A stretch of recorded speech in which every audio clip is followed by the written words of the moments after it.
Bonjour à tous les Mind People, vous allez bien? Cette année-là, hiver là, ça va pas être moi. Hein. Vous savez que je suis encore malade. Samedi dernier là, je suis allé au jardin d'acclimatation avec ma fille et avec ma meilleure amie pour aller fêter l'anniversaire de son fils. J'ai attrapé la crève. Faut pas me voir ici 2 jours là. Heureusement que les vidéos que j'ai enregistrées, que j'ai passées le dimanche sur Moment Salimata, je l'avais déjà enregistré. La vidéo de lundi et mardi, j'avais déjà préenregistré ça. Sinon, depuis dimanche, là, je suis down. C'est hier là, même maman dit, lève-toi, va à la pharmacie, va prendre Vic. Hier là, je me suis retrouvé aux urgences. Hein. Hier, je suis allé aux urgences. Parce que mon médecin traitant là, il est parti à la retraite sans m'envoyer SMS. Je vous promets. Est-ce qu'on fait ça? Il est parti à la retraite. Je le cherche, je ne le trouve pas. On dit c'est fermé définitivement. Je dis, aïe! Docteur Patrick Duval, il est parti à la retraite, il ne me pas SMS. Vous les médecins là, venez écrire ici. Est-ce qu'on fait ça? Donc je n'ai pas médecin traitant. Vous pouvez croire ça? Donc je suis obligé d'aller aux urgences. Oh, moi je suis asthmatique là. Je siffle comme ça, j'étais malade. Je te dis, je vous dis. C'est les attaques. Mais je n'ai pas encore fini à vous. Hein? Tu as vu le titre là? Il boit un peu. Hein? Il a fait les mixtures.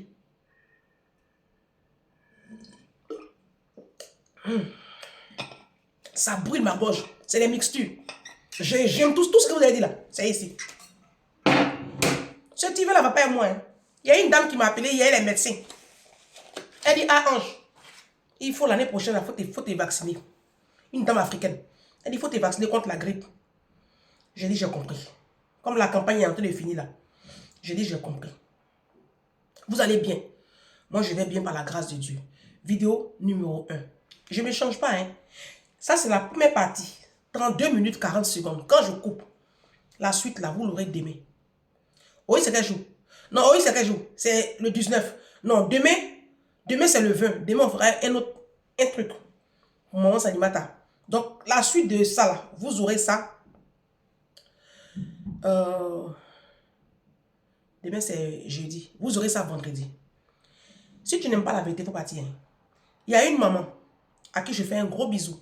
Une grande sœur à moi qui m'appelle depuis le Burkina Faso il y a quelques jours. Elle me dit ceci. Bonjour ma sœur. Ange, j'espère que tu te portes bien avec notre Didou. Juste te dire merci pour tout ce que tu fais pour la société et t'encourager à continuer. Je partage avec toi mes résultats du 31 décembre 2024. Elle est au Burkina Faso. Je n'ai pas atteint mes objectifs. Elle m'a envoyé ça. Je n'ai pas atteint mes objectifs de 100... non, ça me fait mal. Hein. De 100 000 euros. Elle est au Burkina Faso. Hein. Elle est au Burkina, dans le pays d'Ibrahim Traoré. Là. Elle dit qu'elle avait un objectif de 100 000 euros. Elle n'a pas atteint ça. Par contre, je t'ai fait la capture. Donc, elle m'a fait la capture de ses économies. Je ne sais pas ce que ça veut dire. Hein. Bon, je comprends un peu. Elle dit, en espèces, j'ai pu avoir en espèces. Bon. Donc, elle a pu avoir en espèces 14 218 000 actions. Elle a acheté des actions. 10 143 000 d'actions. Et puis, un bon, je ne sais pas ce qu'elle appelle bon. Un bon, 32 millions. Un bon. C'est grâce à toi. Merci beaucoup. Tu as pris ton tabouret. Témoignages comme ça, j'en ai plusieurs. Hein. J'ai essayé de les lire au fur et à mesure. Tu as pris ton tabouret. 2 jours là, je suis beaucoup attaqué. Mes dernières sorties là. Mes vidéos que j'ai fait ces 2 jours là. Je lis des commentaires à 2-3 sous là. Je vais vous répondre. Je vais vous répondre. Il y a une qui a écrit. Elle s'appelle Irène Empereur 6421. Ange, tu donnes l'impression que ta vie est parfaite. Que ta vie est... Voilà, je trouve que tu exagères un peu. C'est la vidéo du lundi. Voilà, la vidéo du lundi là. C'est sur cette vidéo là qu'elle a écrit ça. Il y a d'autres personnes. Bon, j'ai jusqu'à 8 droits de réponse. C'est pour ça que je dis que si je ne finis pas ici, je continue. Voilà. Tu m'as tagué une soeur. Il faut envoyer la vidéo là à une soeur. Tu as mis un like. Envoie la vidéo là à une soeur. Taguez-moi les hommes. Ils vont venir écouter aussi la partie là. Mon nez a grossi encore à cause de la maladie. Parce que je me mouche seulement. Donc, mon nez a grossi encore. C'est pas grave. Écoutez le message, on va avancer. Ma chérie, Tu as écrit que je donne l'impression que ma vie est parfaite parce que j'ai dit que ma fille joue de la musique. J'ai dit que ma fille fait comme ça. Que ma vie n'est pas parfaite. Si ma vie était parfaite, je ne serais pas sur les réseaux sociaux. Tout ce que je vous enseigne là, c'est pour ne pas que vous fassiez les mêmes erreurs. Des erreurs bêtes. Et puis, je vous dis une chose, hein, ma cible même, ce n'est pas vous. Moi, je sais que vous êtes une cause perdue. Ma cible, ce sont vos filles. Non, non, non, non. Sérieux. Ma cible même, ce sont vos filles. Mon combat, ce sont vos enfants. Sinon, vous êtes une cause perdue. Ah bah, je le sais, puisque je le vois. Mais tant qu'à faire, on va y aller pas à pas. Ma vie n'a pas toujours été rose. Je vous l'ai dit ici. Ma vie n'a pas toujours été rose. Mais la différence entre toi et moi, c'est que moi, j'ai pris conscience très tôt que je n'étais pas la poubelle de l'humanité. J'ai pris conscience très tôt que j'ai un enfant à bâtir. Et donc, je ne peux pas faire entrer n'importe quoi dans ma vie. Juste pour montrer à mes copines que moi aussi, je peux avoir un homme. J'ai compris que ma vie était très précieuse. Et que il n'y avait que moi et moi seul pour donner du peps à mon existence sur terre. Ça, moi, je l'ai compris. À la différence de toi, qui continue d'entretenir un homme. À la différence de toi, qui travaille dur. Et puis tu continues d'entretenir un pasteur. À la différence de toi, qui travaille dur. Au lieu de prendre ton argent pour bâtir tes enfants, tu préfères prendre ça pour nourrir garçon. Parce que tu as envie de gémir à 4 h du matin. Voici ce que je critique. Je critique le fait que vous ne vous occupez pas de vos enfants. Vous vous en foutez royalement de vos enfants. Ces enfants-là qui n'ont rien demandé d'ailleurs. Au détriment de vos bordels que vous appelez mariage. Donc, ça veut pas, je ne le dis pas parce que j'estime que ma vie est parfaite. Moi, je suis en train de me construire. Et je vous invite à vous associer à moi et puis on va avancer. Si c'est pour cela que tu as venu dire ici que moi, j'exagère, je pense que ma vie est parfaite, c'est toi qui vois. Vous n'aimez pas la vérité. Vous êtes dans vos bordels. Je suis en train de mener un combat. Le combat que je mène là, c'est pas pour moi. C'est pour vous les femmes. C'est pour nos garçons. C'est aussi pour nos hommes. C'est pour une communauté qui est carrément dysfonctionnelle. Une communauté qui n'a pas de modèle, qui n'a pas de leader, qui n'a pas de repère. Une communauté où nos hommes sont devenus des hommes princesses. Des hommes qui savent même plus ce que ils savent même pas ce que c'est que la vie de couple, le mariage. Ils sont comme ça, perdus. Parce qu'ils sont tous issus de foyers toxiques, de foyers bordéliques. Une communauté où les femmes, pour se sentir exister, pensent que ça passe par la chirurgie esthétique. Elles pensent que ça passe par les grosses marques. Le m'as-tu vu? Parce qu'elles ont tellement, elles manquent tellement de confiance en elles que comme elle a les fesses plates et puis son mari la trompe, elle pense que c'est parce qu'elle a les fesses plates que son mari la trompe. Donc elle va aller faire BBL, elle va prendre de l'argent, mettre en jeu sa santé. Pour faire BBL, oh, mais attends, j'ai supprimé toutes les notifications là, non?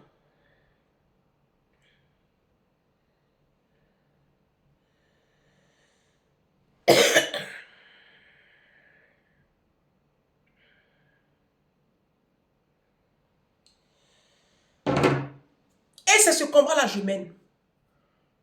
Pareil comme Rosa Parks.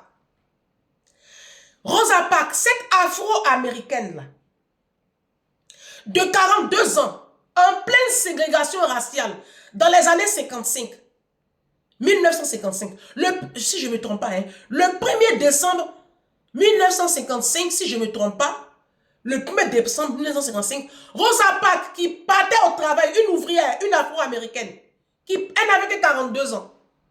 Elle partait au travail, elle monte dans un bus et puis elle s'assoit. Il y a un blanc devant, dans d'autres arrêts là-bas, le bus était rempli. Il vient à son arrêt et puis lui dit, il faut télé... Ah, oh. Quand je vais parler là, j'ai cherché l'histoire de Rosa Parks. Je n'ai pas prêté la partie là, j'ai cherché.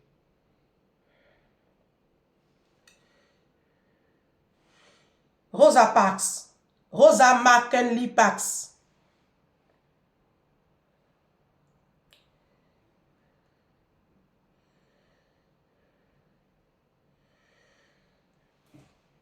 Je vous lis l'histoire de Rosa Parks. Elle s'appelle Rosa Louise McKinley Parks. Parks, là, c'est le nom de son mari. Figure emblématique de la lutte contre la ségrégation raciale aux États-Unis, surnommée mère du mouvement des droits civiques par le Congrès américain.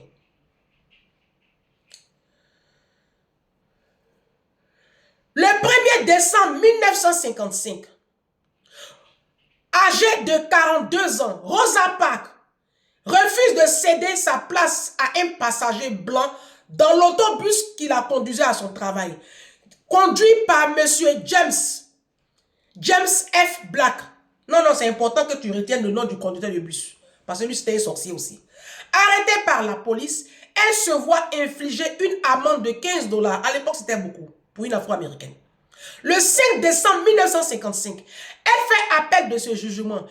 C'est alors que le pasteur Martin Luther King, avec le concours de Ralph Abernathy, pasteur de la première église baptiste d'Amérique, lance une campagne de protestation et de boycott contre la compagnie de bus qui durera en tout et pour tout 380 jours sur toute la surface des États-Unis. Le 13 novembre 1956, la Cour suprême des États-Unis casse les lois ségrégationnistes dans les bus, les déclarant anticonstitutionnelles. C'est une jeune femme de 42 ans. Quand elle se levait le matin pour aller travailler là, elle ne savait pas qu'elle allait faire ça. Hein. C'était quelque chose qu'elle n'a pas prémédité. Mais elle dit, mais il y en a marre. On nous dit que l'esclavage a été aboli. Mais pourquoi moi j'ai monté dans le bus? Et puis les hommes sont assis. Et puis moi, je suis debout. Alors que le bus est vide. Il y a des places qui sont vides. Elle s'est assise. Un arrêt, 2 arrêts, un peu devant là-bas. Le bus a commencé à se remplir. Il y a un blanc qui est rentré. Il dit, toi, il faut te lever. Elle dit, je ne me lève pas. Le chauffeur de bus là. Le chauffeur du bus là. Il dit, bus là bouge plus. Ils ont commencé à la brutaliser. C'est pas un homme, hein. Les hommes étaient arrêtés, hein. Les femmelettes là. Vous, nos hommes africains, quand c'est pour taper vos femmes là, vous avez force. Mais devant vos amis garçons là, vous devenez muets comme des capes. Oui. C'est pas vous qui avez engagé cette lutte là. C'est pas un homme, c'est une femme. Et c'est alors que l'église évangélique à l'époque s'est levée. Martin Luther King. Et puis, aujourd'hui là, elle est dans les annales. On étudie Rosa Parks dans leur programme scolaire là. On étudie ça. Je suis la Rosa Parks de 2025. Si.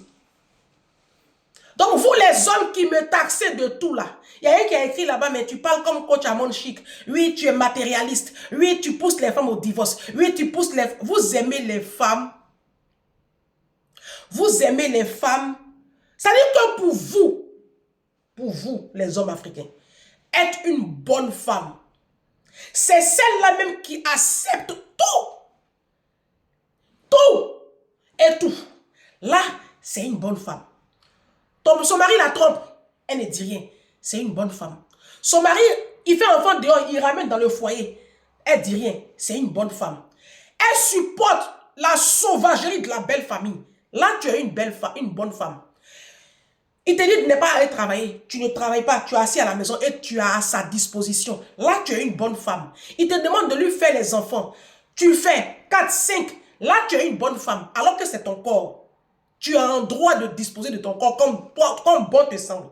Mais parce que tu ne travailles pas, parce que tu n'as pas la puissance et tu n'as pas l'intellect qui va avec, tu n'as aucune indépendance financière et intellectuelle. Donc tu es à la merci d'un homme. Là, tu es une bonne femme. C'est ça que les hommes appellent bonne femme. Oui. Les hommes appellent bonne femme la femme là, celle-là même qui les materne, qui devient une maman bis dans leur vie. Celle-là qui lui paye le concours. Celle-là qui l'entretient. C'est ça que lui l'appelle bonne femme. Mais à la fin du film, on connaît. Parce qu'on finit de faire ça là. Pas moi. Les sauvages là. Elles finissent de vous entretenir. À la fin du film, vous les déposez. Pour aller prendre la femme que vous aimez maintenant. Quand vous êtes accompli. Vous, nos footballeurs là, c'est ce que vous faites, vous tous. Dernièrement, il y a un autre footballeur là qui a fait ça. C'est ce que vous faites, vous tous. C'est pas un scoop. On va y aller. Droit de réponse numéro 2. Tu n'aimes pas les pauvres. Il faut t'assurer alors que toi aussi, tu es riche. Il y a une abonnée qui a écrit un long test. Elle dit, quand tu n'aimes pas les pauvres, il faut t'assurer aussi que toi aussi, tu es riche. Car eux aussi n'aiment pas les femmes pauvres. Bah, c'est ça, ils sont de travailler là. Quand je vous dis que moi, fin 2031, 2025, je dois avoir 15 000 € de revenus là. C'est parce que, justement, je le dis ici, je dis on attire à soi que ce qu'on est. Moi, je le dis ici. Effectivement, moi, je reconnais que pour chercher riche, il faut que toi-même tu sois riche. Parce que, il pleut sur la mer. Les femmes à qui on offre les grosses voitures là, c'est parce qu'elles ont une bonne situation, à la base. Sinon, si tu traînes dans les misères là, toi-même tu n'as pas permis de conduire, qui va t'offrir voiture? Tu es dans la précarité, tu es dans les petites choses, les petits salaires de 1 000 €, de 300 000, 200 000 là. Qui va quitter là-bas pour venir t'offrir une voiture à 200 millions, mais 150 millions? Qui? C'est quand tu es quelqu'un là. On attire à soi que ce qu'on est. Moi-même, c'est ma parole ici. Donc, ma chérie, tu n'as rien dit. Parce que moi-même, je dois travailler pour être à ce niveau-là. Comme ça, le garçon qui vient me chercher là, il sera aussi à un autre niveau. Moi, je le sais. C'est vous qui ne savez pas ça. C'est vous qui cherchez les boss alors que vous êtes dans la misère. Vous ne savez même pas vous exprimer correctement en français, mais vous cherchez boss. On vous dit, allez à l'école, retournez en formation, lisez. Vous ne voulez pas. C'est normal que ce soit les miséreux là qui partagent vos vies. Il n'y a pas de problème. Moi, j'ai conscience que je dois me construire pour chercher riche. Oui, je ne supporte pas les pauvres. Oui, oui. Parce que c'est trop facile. Les hommes, c'est trop facile. On va supporter votre précarité parce que vous êtes pauvres. À 95% ici à la diaspora, vous les hommes africains, vous êtes 98% même, vous êtes très pauvres. Et même en Afrique, vous êtes pauvres. Alors pourquoi tu es pauvre? Et puis tu vas me tromper. Si tu es pauvre, il faut quand même que dans le foyer, je ne le ressente pas. Je sois avec un homme aimant. Un homme qui me couvre. Un homme qui me respecte. Un homme qui me chérit. Un homme qui me protège dans sa famille sauvage à lui. Un homme qui aime nos enfants. Un homme qui a une certaine vision aussi pour la vie de couple que nous partageons ensemble. Mais tu es pauvre. Tu es mal élevé. Tu es sauvage. Parce que généralement, vous, nos hommes africains, très souvent quand vous êtes pauvre, vous êtes très sauvage et très mal élevé. Puis vous êtes sale. On va supporter votre saleté. Moi, je vois ça. Les femmes africaines, là, vous vivez avec des pauvres. Vos hommes sont sales. Ils salissent les toilettes. Ils salissent la cuisine. Salle des bébés, quand ils sortent, là, tu ne peux pas rentrer. C'est des pauvres. Alors, je vais finir de supporter ta saleté. Je vais supporter ta précarité. Je vais supporter ta mauvaise éducation, ta maman frustrée sauvage, là, les belles-mères sauvages sorcières, là. Je vais supporter tes prostituées de soeurs, tes bâtards de neveux et de nièces. Et je vais encore venir subir tes tromperies, tes infidélités. Si encore tu me mets dans le confort, ça au moins je peux gérer. C'est en cela que je dis que je ne suis pas un pauvre. Et je n'aime pas les pauvres. C'est parce que moi-même je suis pauvre là. Quand je dis je ne peux pas prendre pauvre pour mettre dans ma vie, ce n'est pas compliqué, c'est ma vie, non? Et il y a beaucoup parmi vous qui comprennent ce message-là. Mais quand vous êtes des hypocrites, vous faites comme si vous ne rêvez pas d'avoir des hommes qui ont la puissance. Ça, c'est le rêve de toutes les femmes. Si tu as fini de faire ton choix de pauvre, là, il faut assumer, et puis ta clapette, là, tu la boucles. Vous avez décidé de condamner vos enfants, mais condamnez-les. Parce que je vous dis que le monde où on s'en va là, bac plus là, ça ne veut plus rien dire. Je vais vous dire la vérité aujourd'hui. Aujourd'hui là, même punaise de lit à bac. Hein. Tu as eu ton bac dans quelle école? Après le bac là, tu as fréquenté quelle grande école de commerce? Quelle grande école d'ingénieur? Quelle grande école de polytechnicien? C'est ça qui va faire la différence. Sinon, vos enfants, vous, pas la mienne, vos enfants seront toujours au bas de l'échelle. Et vous serez toujours frustrés sur les panels en train de critiquer la réussite et la position des autres. Je mène ce combat-là. Et puis vous m'attaquez. Vous êtes des sauvages. Et puis vous êtes des hypocrites notoires et pathétiques. Mais il y en a parmi qui ont compris le sens de mon combat. J'avance avec ces personnes-là. Vous avez compris. Si toi, tu as vécu dans un foyer de pauvres, Parce que ta mère, ta chienne de mère a accepté de vivre avec un pauvre. Et aujourd'hui, tu n'as même pas d'éducation intellectuelle. Tu n'as aucune puissance. Nous tous, hein, nos mamans là, elles ont marié les pauvres, elles ont fait enfant avec les miséreux. Et aujourd'hui, on est obligé de... On le paye, hein, on paye sa cash. Moi, j'ai décidé d'offrir une autre vie à mon enfant. Vous dites que non, je me la pète. Je me la pète comment? Si tu n'as pas la vision pour tes enfants, ma chérie, c'est pas de ma faute. Hein? Ah, c'est pas de ma faute. Si tu as décidé de condamner tes enfants, c'est ton problème. C'est pas le mien. D'accord? Oui, je ne supporte pas les pauvres. D'accord? Par contre, j'aide les pauvres. Il y a une différence. Je ne peux pas prendre un homme pauvre dans ma vie. Parce que j'estime que je suis une princesse. Et donc, j'ai besoin d'un homme qui va me donner de la valeur. Je n'arrive pas à comprendre comment on peut être en couple et puis être à découvert. Pour moi, il y a un problème. Parce qu'on est censé être plus forte à deux. Ça, c'est la loi de la nature. C'est la logique, en fait. Que vous soyez en couple. Et que c'est là que vous êtes affaissé. Je suis malade, hein, mais même étant malade, regardez mon visage, ça va un peu. Mais vous, quand on vous voit là, on a l'impression que vous êtes au dernier stade d'une maladie qui est en train de ronger vos organes vitaux. Vous êtes affaibli comme ça. Pourquoi? Parce que vos maris la pèsent financièrement sur vous. La femme burkinabé, j'ai donné son témoignage au début de la vidéo là. Je l'ai appelée tout de suite parce que je ne comprenais pas trop. Elle m'a dit, ma soeur, depuis même que je te suis là, mariage là même, j'ai oublié. Si j'étais dans l'affaire des mariages, je n'allais pas pouvoir atteindre même cet objectif là. Les hommes, ils viennent sur loin. Donc oui, pauvre touche plus mon corps. Faut associer l'utile à l'agréable. J'ai fait la vidéo où j'ai parlé de ma copine Natacha. Regarde comment tu parles. Tu parles comment ça, comme vos coachs là. Et alors? Ma copine Natacha, oui, ça c'est un modèle à suivre. Elle travaille dans les assurances. Elle est ingénieure dans les assurances. Mais elle a décidé de ne pas lier sa vie à un pauvre. Vu qu'elle a gagné beaucoup, elle n'a pas allé prendre misérable pour mettre dans sa vie. Parce qu'il va venir peser sur ses finances. Vous, mes copines qui avez les salaires de 8 000 euros, 10 000 euros là, je ne sais même pas qu'est-ce que vous foutez avec les pauvres là. Vous, mes copines là, elles vont se connaître ici. Un homme africain même là, dès que la femme touche plus que lui là, il est frustré. Il va faire tout pour te casser. Montez un peu le niveau. Montez un peu le niveau.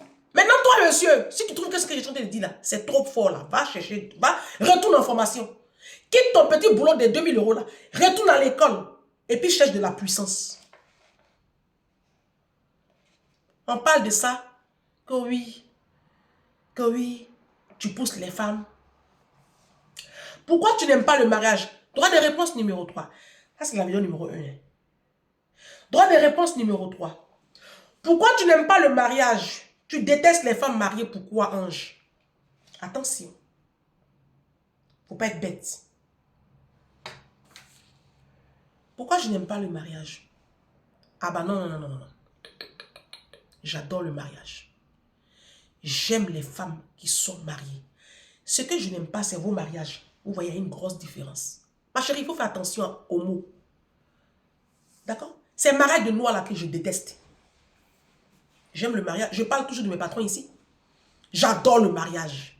L'institution divine que Dieu a établie là. J'adore ça. C'est le mariage de noix là que je n'aime pas.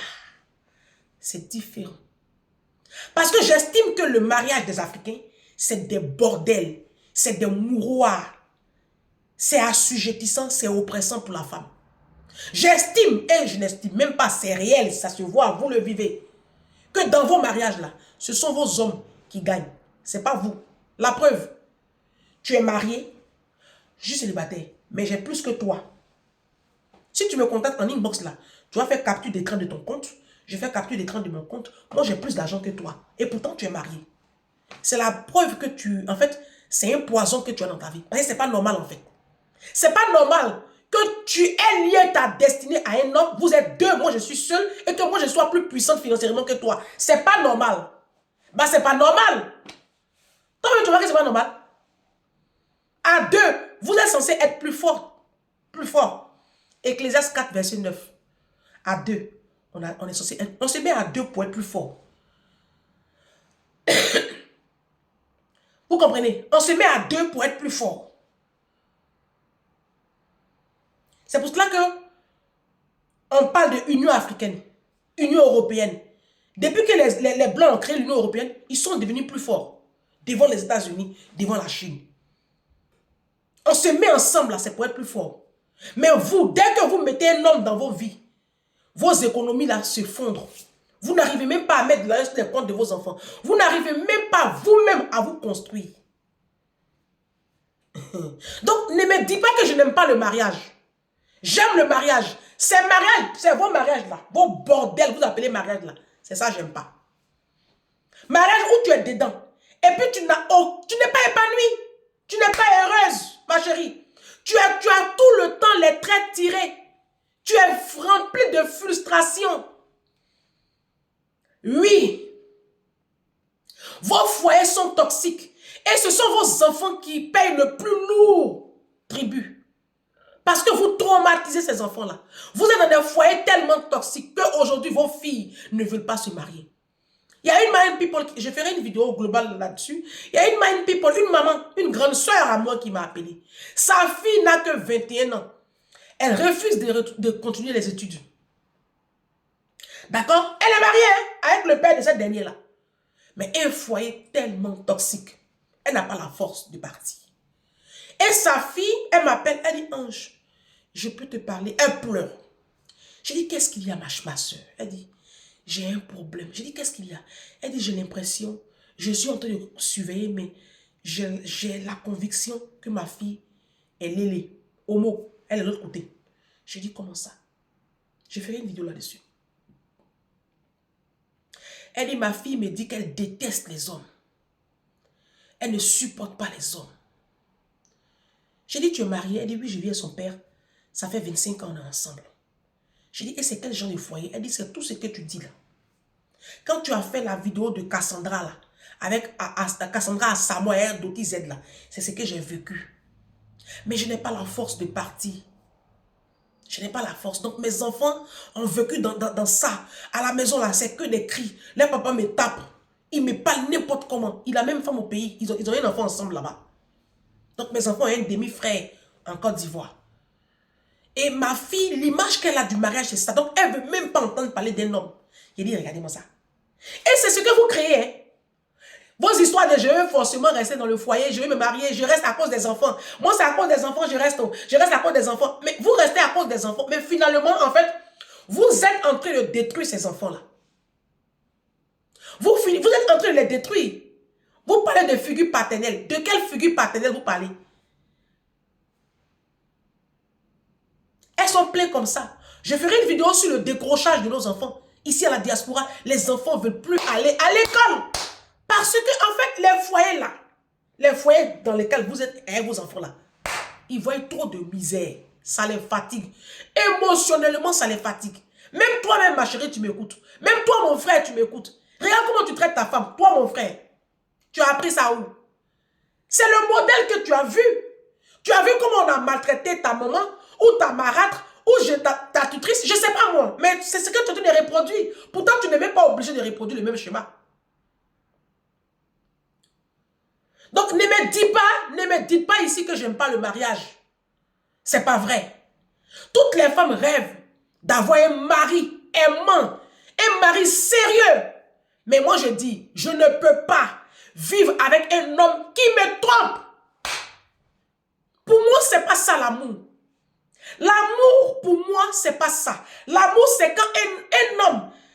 Je vous dis une chose, mes soeurs. Arrêtez de croire que le mot « je t'aime » a un sens. Ça n'a pas de sens, je t'aime. Aujourd'hui, ça, parce que vous n'avez pas eu un papa qui vous a dit je t'aime. Votre maman ne vous a jamais dit qu'elle vous aimait. Dès que vous entendez un homme vous dire je t'aime, vous y croyez. Mais non, ne croyez plus les mots. Croyez les actions et les actes. Le mot je t'aime, ça ne veut rien dire. Sortant de la bouche d'un Africain, ça ne veut rien dire. Ils ne savent pas ce que c'est. Il ne peut pas t'aimer et puis te tromper. Il ne peut pas t'aimer et puis te taper. Un homme ne peut pas prétendre t'aimer et puis lui, il voyage toujours seul, il est en Afrique et il te laisse ici les enfants et les factures et il s'en fiche de comment tu gères les enfants alors que tu travailles. Un homme ne peut pas prétendre t'aimer et puis il n'a jamais, il se soucie même pas de la vie scolaire des enfants. Il ne fait pas les devoirs aux enfants. Il ne paye pas le loyer. Il ne t'aide pas dans les factures, dans les tâches ménagères. Il ne peut pas prétendre t'aimer. Et puis, il ne se soucie pas de ton bien-être, de ton équilibre psychologique et mental. Il s'en fout de ce que tu vis. Un homme ne peut pas prétendre t'aimer et il ne connaît même pas la date d'anniversaire de vos enfants. Des enfants qui sont sous le même toit que eux. Parce que nos hommes là, ils ne connaissent même pas la date anniversaire de leurs enfants. Un homme ne peut pas prétendre t'aimer et puis, tout au long de l'année, il te néglige, il s'en fout de toi. C'est quoi pour vous l'amour? Bon sang, mes sœurs, qu'est-ce que vous appelez il m'aime? Il vous aime comment?